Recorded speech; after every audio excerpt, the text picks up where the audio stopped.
Welcome to today's class of control and coordination. In our last class, we have read about the neural control. Today, we are going to continue with that only. That is the control and coordination's next part, which is hormonal control.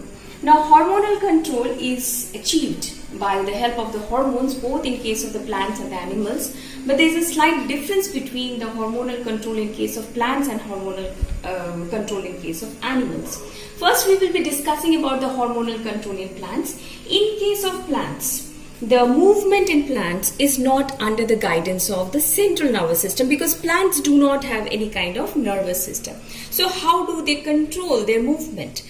Their movement is controlled by the help of the hormones, which are called as your phytohormones. Now, these phytohormones are released from different places in plant's body, and when the plant receives a stimulus, with respect to that stimulus, the plant shows a response by the use of these hormones. Now, in case of plants, the movements, if we consider, the movements are of two types. One is called the directional, which is related to growth. So, movement in plant is related to growth, unlike the animals in which the movement is not related to that of growth. But in case of plants, movement which is related to growth, that is called the directional movement. And plants also show non-directional movement, which is not related to growth, and it is very instantaneous. So let us first discuss about the directional movement in plants. Now, plants show the growth in response to various kinds of stimuli available in their environment. Like, for example, you might have noticed that the root of the plants always grow towards the ground. Now, this type of movement in plants is known as your geotropism. Now, geo means earth, so towards the earth is geotropism. Next is phototropism. Now, phototropism is which kind of movement in plants? Now, this type of movement is in response to light. The shoot part of the plant always grows towards the sunlight. If you have a plant in your home which is kept in darkness, and if you keep that plant near a window whose only one pane of the window is open, then after some days you will find that the plant's shoot is moving towards the direction of the sunlight coming from the portion of the window. So this shows a positive phototropism in plants. Next is hydrotropism. Now, hydro word has come from water. So plants' roots always look in search of water. So they show positive hydrotropism. So movement of the body parts of the plants with respect to water is known as your hydrotropism.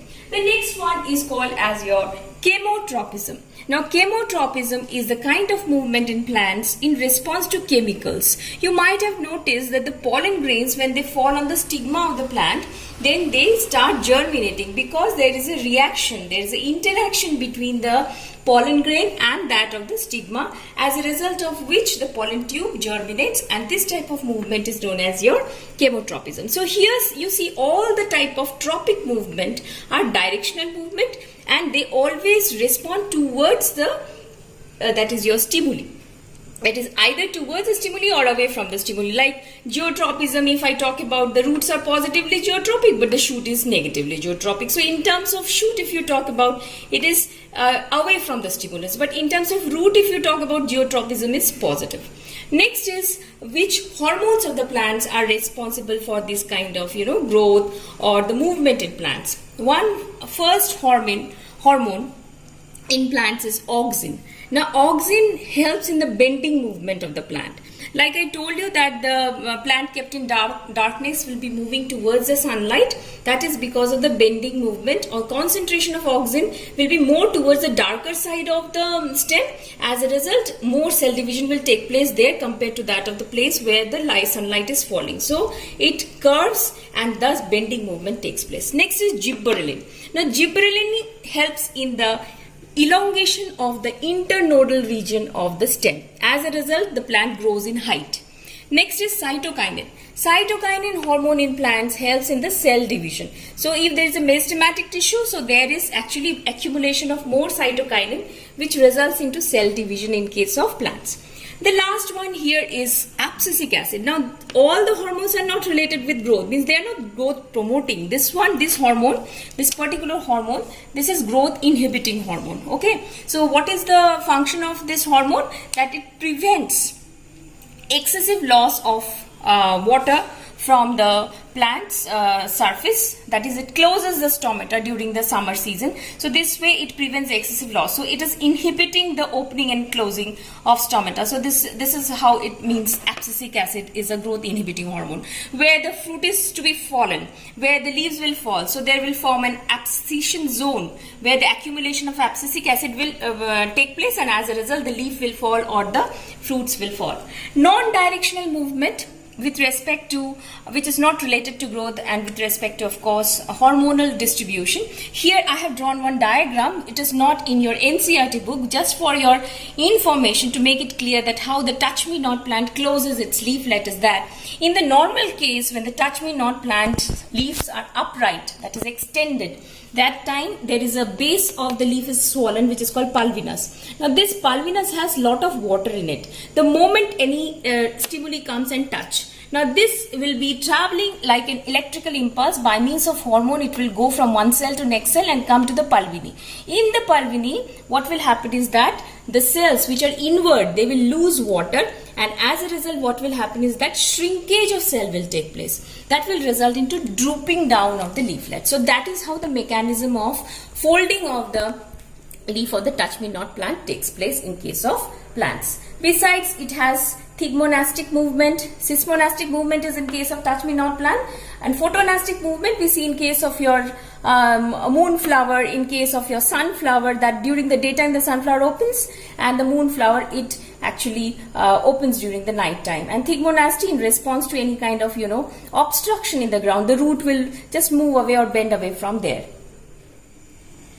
This control and coordination in plants is as a result of hormones. Whereas we have seen in our previous classes that control and coordination in case of animals is not like that. It's not just under the hormonal control, neural control is responsible.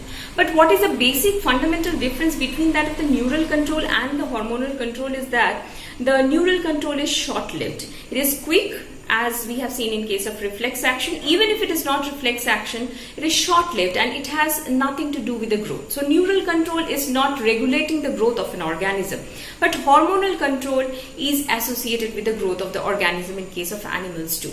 So it is actually a well coordination between that of the hormones secreted by the endocrine system of our body and the neural regulation by the help of the neurons that we are able to achieve the control and coordination of the body.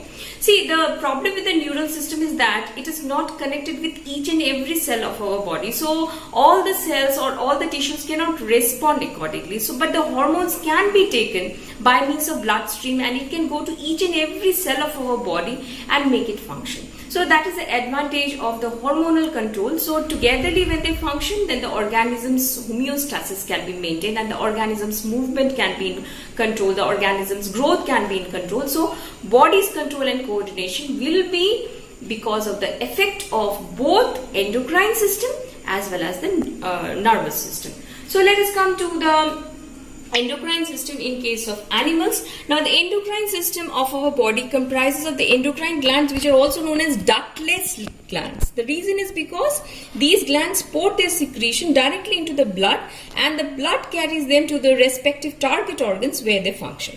And of course the secretion of the endocrine glands are called the hormones. Hormones are the chemical messengers which are secreted by these endocrine glands, and because of their action on the various body parts, our body functions accordingly.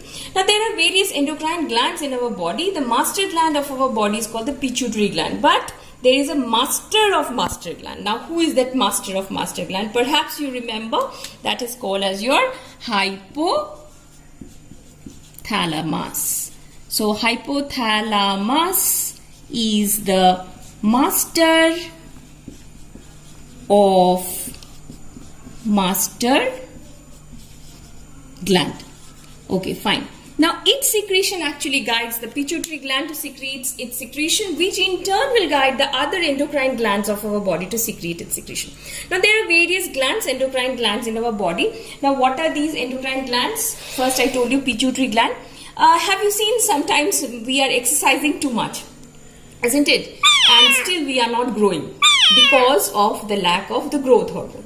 So even if you exercise and exercise, but you will see that your height is not growing. So that especially happens during the adolescent period and during the childhood period. So when such thing happens, we call this abnormality as your dwarfism. So less secretion of the growth hormone or the hyposecretion of the growth hormone by the pituitary gland results into dwarfism. And if it is secreted in excess, then it results into a abnormality which is called as your gigantism.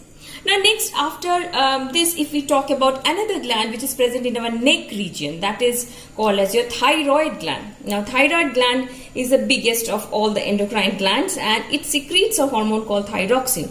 Now this thyroxine is actually helpful for the metabolism of carbohydrate, fats and proteins in our body, and that is, it regulates our basal metabolic rate. So if there is actually mineral which is called as your iodine, in presence of this iodine, the thyroid gland secretes the hormone thyroxine. So if the level of iodine is low in your blood, then thyroxine is also secreted in less, and as a result, because of it, we suffer from a disease which is called goiter. So goiter is a disease which is because of less secretion or hyposecretion of thyroxine, which results into goiter. And it can be cured by taking iodized salt. You might have noticed that in the packets of the salt it is written iodine or iodized salt. And next, after the thyroid gland, then we have more glands in our body.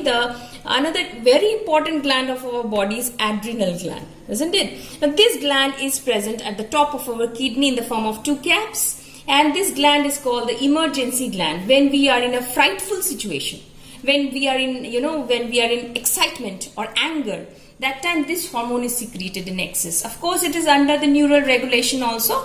The peripheral nervous system guides the adrenal gland to secrete its secretion.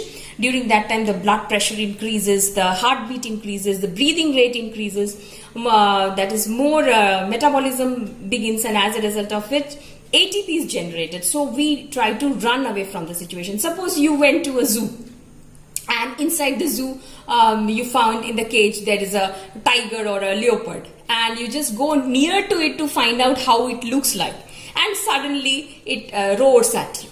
What will be your reaction? Isn't it? So yes, so that is a very frightful situation, and in that frightful situation the adrenal hormone will be secreted more, and once you are safe, then there will be another hormone secreted by the adrenal gland which is called noradrenaline. Now this noradrenaline will now make your body normal. All the body functions back to normal, and you can do your functions normal. So hyposecretion and hypersecretion of that one results into, that is your more active activity of the body. Next, there is one more important hormone of our body, that is called as your insulin hormone, secreted by the pancreas. Now the pancreas are called the mixed gland because they secrete pancreatic juice and they secrete many hormones, out of which the most important is insulin. So those people who are diabetic, in them the insulin hormone is secreted in less quantity, so their blood sugar level is high. The food which they eat, the simple substance that is glucose is converted into glycogen in normal cases whose insulin secretion is normal. But those who have the hyposecretion of the insulin, in them what happens is that the sugar, the glucose cannot be converted into glycogen, and as a result they have high sugar level. Now because of this high sugar level, because of hyposecretion of insulin, they suffer from the disease which is called as your diabetes. Okay, with diabetes. Now this diabetes, sugar is more, so we call it as diabetes mellitus. And of course that is how the hormones are about. And then two more hormones are very important to be discussed here. That is about the hormones secreted by your gonads. That is, in case of male, it is your testosterone secreted by testis, and in case of female it is two female hormones, estrogen and progesterone. Because of the secretion of these male hormones and female hormones during the time of puberty, that is formation of ovum and formation of sperm takes place in an organism. Secondary sexual characteristics appears in an organism in normal case. Last in this topic we are going to discuss is about your feedback mechanism. Now what is this feedback mechanism? Suppose I was discussing about the diabetes. Now in case of diabetes I told you that when the sugar food is digested, as a result of digestion of food, the food is converted into glucose, and now the insulin is secreted and the excess glucose is converted into glycogen. But if there is a low level of glucose in the blood, then what will happen? Then information will be taken to our pituitary gland to stop the secretion of, this pancreas to secrete its insulin more. Because if more insulin will be secreted, then all the glucose will be converted into glycogen, isn't it? So in that case, it will become a hypoglycemia and the person can go to coma. That means so low level of sugar that the person can go to coma. So this way, the regulation of the hormone, which is done by the help of the pituitary gland, by the product going to the pituitary gland, indicating that now you have to stop telling the pancreas to convert the glucose into glycogen further. When again the level of the glucose will be higher, again insulin will be secreted. So this way it is a continuous process of regulation of the hormones in our body that results into normal control and coordination of the body parts. So finally in this chapter, what we have come to know is that control and coordination in organism is brought about by two systems, especially in animals, that is the neural control and hormonal control, and in case of plants, it is because of only the hormonal control. So what you are going to read is about from the plants, the movements related, directional movements, non-directional movements, the hormones which the plants are associated with, which are the growth promoting hormones in case of plants, which is the growth inhibiting hormone in case of plants. Then in case of animals, in hormone system you have to read what you mean by endocrine system, what are the endocrine glands in our body, the major which I have discussed just now, then what happens because of hypo and hyper secretion of these hormones in our body, and finally the feedback mechanism. So this way, if you can read the chapter well, right from the neural control to the hormonal control, then I don't find that there is any problem with the chapter to answer the questions which will be coming in your examinations.